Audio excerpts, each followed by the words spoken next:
Bon lundi soir tout le monde, merci d'être avec nous dans l'antichambre alors que le Canadien profitait d'une journée de congé avant d'affronter les Bruins à Boston demain soir. Et évidemment, on va parler de Philippe Danault qui va se joindre à l'équipe, est arrivé à Boston dans les dernières heures. On risque de glisser un mot aussi sur Samuel Montembeault quelque part dans l'émission puisqu'on est avec vous pour les 30 prochaines minutes. On parlera aussi du championnat mondial junior en deuxième partie d'émission avec Jasmin Leroux qui va venir nous parler de certains des espoirs qu'on doit surveiller. 30 minutes, PJ François, ça veut dire qu'il faut qu'on soit discipliné. Vite. Non, pas vite, juste discipliné.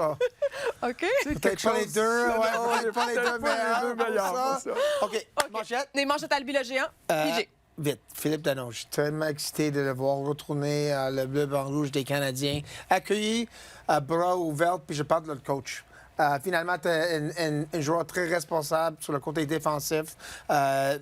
Tuer des punitions, un bon vétéran dans la chambre à part de ça, un gars de chez nous, un gaucher pour les mises en jeu. C'est quelqu'un qui... Je sais que ça n'allait pas trop bien à Los Angeles, 5 points à ses 30 premiers matchs, mais il amène quelque chose qui est plus important pour cette équipe et c'est un joueur qui va aider le coach beaucoup. Alors, très excité, tout le monde parle de où il va jouer à la fin de la journée. Le seul gars qui... Il va mettre l'aile gauche à centre.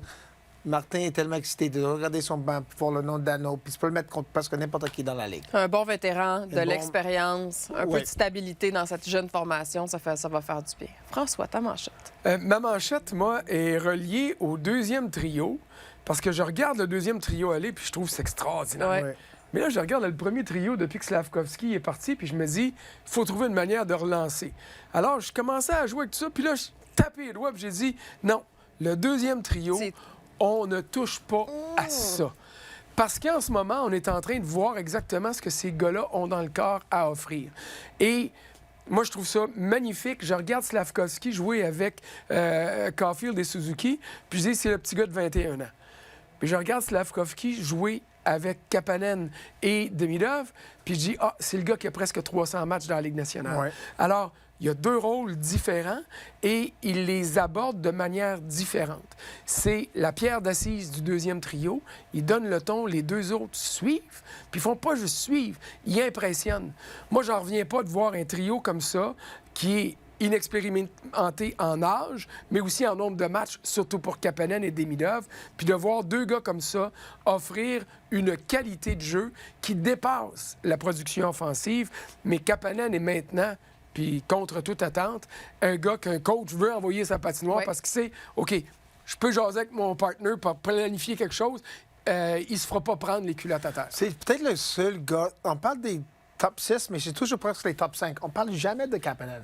Puis, complètement d'accord avec toi, c'est le surpris de l'équipe cette année qui amène quelque chose. Martin peut le mettre presque contre n'importe qui. Il est bon défensivement, bon dans la mise en jeu, coup de patin. Il amène l'attaque, puis ça, c'est le côté qui nous surprit pas mal. Puis, je vais ajouter là-dessus, et c'est rien pour diminuer Demidov. Mais Kapanen est dans l'ombre de Demidov, c'est normal. Oui. Hein? Demidov était le choix au repêchage, puis tout le monde anticipait son arrivée, alors que l'autre est reparti en Europe l'an dernier. Mais vous regardez Kapanen, il est sur un pied d'égalité avec Benek Seneki pour les buts marqués. Oui. Puis il n'y a pratiquement pas de but. En fait, il n'y a pas de but et il n'y a pas de points en avantage numérique. C'est une grosse différence. Alors, sa production offensive, elle est à 5 contre 5.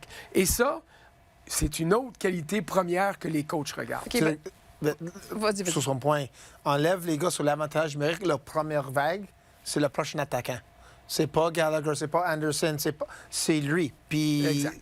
Qui joue dans un rôle souvent contre le deuxième meilleur trio des autres équipes aussi. OK, bon, on va poursuivre sur ce sujet-là avec notre d'accord de ne pas être d'accord, mais version des fêtes, parce qu'on a des affirmations pour vous. Puis une de celles qu'on avait préparées... Alors, des fêtes, comment est-ce que ça va être? C'est la version des fêtes de dans le mille dans le champ. C'est ça. Mais en même temps, ce sont surtout des affirmations de décembre. Hein? Et on va commencer avec le deuxième trio. Depuis qu'ils ont été réunis, Slavkovski, Kapanen et Demidov forment le meilleur trio du Canadien. Tu veux commencer? Je suis obligé de dire oui, mais en même temps, comme souvent ces questions-là, ils tronquent un petit peu la réalité. C'est que il faut pas oublier une chose, c'est qu'on a enlevé au premier trio un élément important et Suzuki et Caulfield, qui ne jouent pas du bon hockey depuis une semaine ou deux. Là. On est tous d'accord, mais ils affrontent encore les meilleurs trios adverses. C'est vrai. Alors ça, là, ça augmente le niveau de difficulté. Alors, le trio... La question, c'est le meilleur. Tu me connais assez pour savoir que j'aime ça jouer avec les mots. Je vais te dire en ce moment, le trio le plus efficace et de loin, c'est le trio de Slav, Kapanen et Demidov. Moi, je vais être vite. Tu as répondu à la question pour moi. Complètement d'accord. Tu peux pas oublier que chaque soir, Suzuki, Caulfield puis Bolduc jouent contre les McKinnon, les McDavid. Alors, il y a des soirs qui vont être plus difficiles. Qu'est-ce que le deuxième trio est en train d'amener? Sur ta manchette, on cherche encore notre deuxième centre. On a peut-être notre deuxième centre. On a un deuxième trio qui est spectaculaire. Mais pour moi, game après game, le premier trio fait le travail. Pour l'instant, en tout cas, le deuxième trio, ça Ouais, marche. Et superbe. Kapanen ne démontre aucun signe d'essoufflement. Non, Moi, c'est non. ce qui me rassure à ce stade-ci de l'année. Vous me direz qu'il reste encore beaucoup de hockey à jouer, mais quand même, de le voir comme ça, un jeune, Oui. on l'a vu débarquer au camp d'entraînement, on se demandait s'il allait être capable de faire sa place avec le Canadien. Tu l'as dit, peut-être qu'on l'a trouvé le centre de Puis deuxième. on se pose des questions à savoir si Caulfield et Suzuki vont être aux Olympiques. Kapanen va être aux Olympiques pour la Ouais. Finlande. C'est ça, c'est vrai, t'as raison, on n'en parle pas. Slavkovski va être aux Olympiques pour Ouais. la Finlande. Et Demidov, si la Russie était là, aurait de bonnes chances d'être de la formation russe aussi. Prochaine affirmation, Philippe Danault est le plus beau cadeau de Noël pour Nick Suzuki. Moi, OK. Non, c'est pour Martin. Ça, c'est ma manchette. C'est pour Martin. C'est pour Martin, pour moi. Ça va aider Nick parce que lui, il prenait des grosses mises en jeu à la fin de la game, en tuant des punitions, mais Dano amène quelque chose qui va être spécial pour Martin. Moi, je trouve que c'est le plus beau cadeau. Puis, remarque qu'un ne va pas sans l'autre parce que le coach va être content. Mais pour moi, Nick Suzuki, c'est le gars qui est le plus heureux de l'arrivée de Dano. Parce que hier soir, à Pittsburgh, j'ai regardé 3 désavantages numériques qui commencent à la droite de Dobesch. Suzuki qui prend la mise en jeu. Au moins, celle-là, ces deux-là, en tout cas, je me souviens, il en a gagné. Il en a juste gagné 5 sur 16 hier. Là. Il a été varlopé solide. Mais... on en a parlé au 5 à 7 un peu plus tôt, puis je le répète, puis on le répétera jamais assez. Suzuki est excellent défensivement. Suzuki est en train de se développer comme un candidat potentiel à avoir des votes pour le trophée Selke.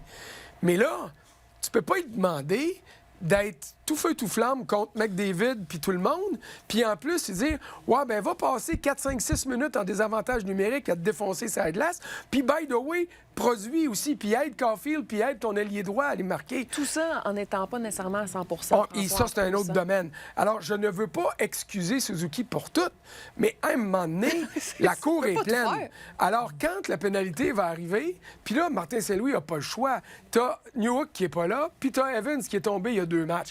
Alors, il regarde Suzuki, il dit « J'aimerais bien ça, mais je peux pas envoyer Gallagher, là. » Alors, tu sais, il l'envoie là, puis il est efficace. Il a donné une échappée encore hier à Anderson, mais c'est plus à lui à faire ça. Alors, quand Dano va aller sur la glace, Suzuki va se reposer et on va revoir ce qu'on voyait en début de saison. Le premier trio du Canadien envoyé sur la patinoire avec 15-20 secondes à faire à l'avantage numérique de l'autre bord. Là, les gros joueurs de l'autre bord sont en train de se fatiguer parce qu'ils courent après la rondelle. On n'a pas marqué. Whoop! Qui c'est qui prend le contrôle de la glace? Suzuki puis sa gang, et ils deviennent menaçants. Juste vite, t'as dit, les blessés aussi. Tous les joueurs sont blessés. Je sais, mais c'est juste Tous que les joueurs dans la ligue Ouais, mais il y a sont de la, blessés. lui, il y a de la Ouais, magané il y a en ce l'air, moment. mais C'est ouais. juste que là, tu le surtaxes en plus. Ouais, c'est Effectivement, ça. qu'il n'y a pas un joueur Ouais. qui est en forme. Là, ça, on OK, comprend ça, mais OK. avoue qu'il OK. pourra en laisser aux autres un peu. OK, C'est juste ça. OK. Là, il faudra voir où on va mettre Dano dans la formation. Moi, c'est ça, j'ai hâte de voir. Ça, oui. On a des gars avec ta manchette, je suis complètement d'accord, mais on a des gars qui reviennent bientôt. Doc qui revient. T'as Newhook va finir par qui revenir. revient. Puis ça, c'est des gars de top 6.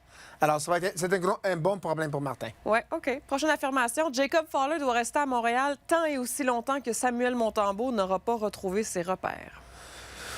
Oh, moi, je vais dire, c'est une année qui est tellement... La division est tellement serrée. S'il continue en duo de gagner des matchs, puis c'est pas... Ça peut être Dobesch, ça peut être n'importe qui, mais comme duo, ils travaillent bien ensemble, ils trouvent une façon de gagner. Je reste avec ces deux-là. Pour maintenant. Attends que ça commence. Tu restes avec Fowler et Dobesch? Dobesch, ces deux-là. OK. Je sais qu'ils sont jeunes, mais Mais pour l'instant, ça marche. ça marche. Mais En fait, c'est Montembeault qui va répondre à cette question-là.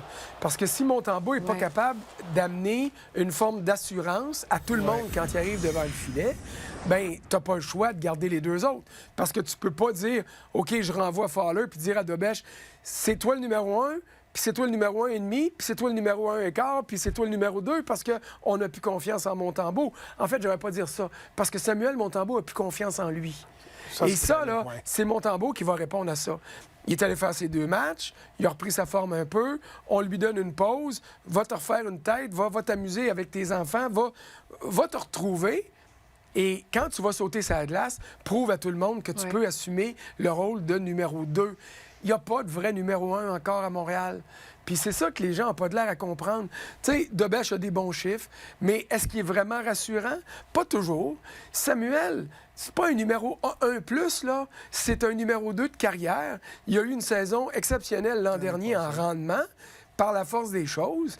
Mais tu sais, son naturel, il est là. Il faut juste qu'il soit en mesure de l'assumer. Et quand Dobèche et Montembeault pourront faire ça, tu dis à Fowler, tu nous as prouvé. Il y a un gars qui s'appelle Carey Price qui a fait la même chose. Il est allé gagner la Coupe Calder. Tu reviendras l'année prochaine, on va te le donner. Ouais, exact. Mais la prochaine grande décision, ça va être à quand le prochain départ de Samuel Montembeault. Là? Parce que tu t'enlèves qui C'est ça. pour mettre Sam? Il commence sur le banc de son premier match ou tu le mets tout de suite dans le feu? Et contre qui? Oui. Parce que les prochaines 8 qui s'en viennent, c'est Floride, t'as Tampa, t'as Dallas, t'as Caroline. T'en as pas de facile. Il n'y en a pas de facile. Puis sais-tu ce qui va être le drame pour lui? C'est qu'il va rentrer dans des situations perdantes. Oui. Il donne un mauvais but, c'est fini. Il gagne, ouais, mais les autres auraient gagné aussi. C'est ça qui va être tellement difficile À pour Saint-Louis, Montembeault. contre Saint-Louis, peut-être, c'est le match le plus... Oui, je déteste pas ça. Puis il faudra pas que tu en donnes juste un. Si tu veux voir qu'il Oui, mais à la même temps, est-ce que tu veux sacrifier qu'est-ce que les autres sont en train de faire aussi? C'était comme Fowler qui rentre. C'est tout un casse-tête. Oui. C'est tout un casse-tête. Mais c'est fun pour nous autres. Ah oui, on va faire des émissions en parlant des gardiens. Des émissions qui s'en viennent, oui. OK. Craig Berube sera le premier entraîneur-chef à perdre son emploi cette saison. Je veux juste rappeler que dans la dernière heure, les Leafs ont annoncé que Marc Savard avait été congédié. Je ne sais pas si ça va être lui le grand responsable des problèmes des Leafs, là, mais... Non, mais ça, c'est un message. Je m'excuse, puis juste, je prends la place. Ça, c'est un message qui est envoyé à l'entraîneur-chef. Souvenez-vous, Jacques Martin, entraîneur-chef du Canadien, ça allait pas bien. C'était Pierre Gauthier, le directeur général. Qu'est-ce qu'il a fait? Il a congédié son body à Jacques Martin, Perry Pern. Jacques Martin est adjoint à Mike Sullivan à Pittsburgh. Les Pingouins, ça va pas bien. Ils ont gagné 2 coupes, mais là, ça va pas bien. Qu'est-ce qu'on fait? On congédie tous les adjoints, dont Jacques Martin, puis... attends un petit peu, qui est... Il y avait d'autres joueurs. Mark Recchi était là, à l'avantage numérique. Alors, on envoie un message au coach. Mais j'ai l'impression, parce que Marc Savard, c'est Berube qui l'a amené là. C'était comme son second. C'était le responsable de l'avantage numérique. Le pire avantage numérique de la Ligue, by the way. Alors, le message est lancé, là. D'accord. C'est juste... Le problème de la Ligue d'aujourd'hui, c'est les joueurs ont beaucoup plus de pouvoir que le coach. Ce sont des joueurs qui sont sur des contrats de 8 ans. Ouais. Alors, c'est tellement difficile, puis ça, c'est brisé à Toronto. Je pense PJ, que t'as joué, toi. Oui. Tu sais, l'expression, un coach, il a perdu son vestiaire. Tu l'as déjà vécu. C'est ça le rumeur que j'ai entendu, mais je pense que c'est les jeux. Mais c'est pas la faute de la coach. C'est le problème qu'on a changé le C, enlevé le C de Tavares. Ah, Tavares. Laissé Marner aller. C'est pas le... Moi, je mets beaucoup de ça sur le directeur général. Mais ce que je veux dire, abandonner un coach, tu l'as déjà vécu d'un vestiaire. C'est vrai, ça. C'est pas juste des fabulations. Ça va pas bien à Toronto pour mon ami Craig Berube. Ils sont 15e en ce moment. C'est les Maple Leafs de Toronto. Les gens pensent que c'est tough à Montréal, mais à Toronto, là, la pression, elle est extrêmement forte. Mais tu vois-tu l'ironie là-dedans, Andréane? Puis le temps passe, là, je vais finir là-dessus. Mais c'est parce que, rappelez-vous, Berube est arrivé en relève à Mike Yeo à Saint-Louis quand les Blues étaient derniers dans la Ligue nationale. Il y en a nulle part. Ils sont allés gagner la Coupe Stanley. Là, les Leafs sont presque derniers. Puis, dans les mêmes circonstances, ça va être au tour à Berube à se faire sacrer dehors. C'est fou, le monde du hockey. Ah, la roue qui tourne. Merci beaucoup, messieurs. C'est déjà...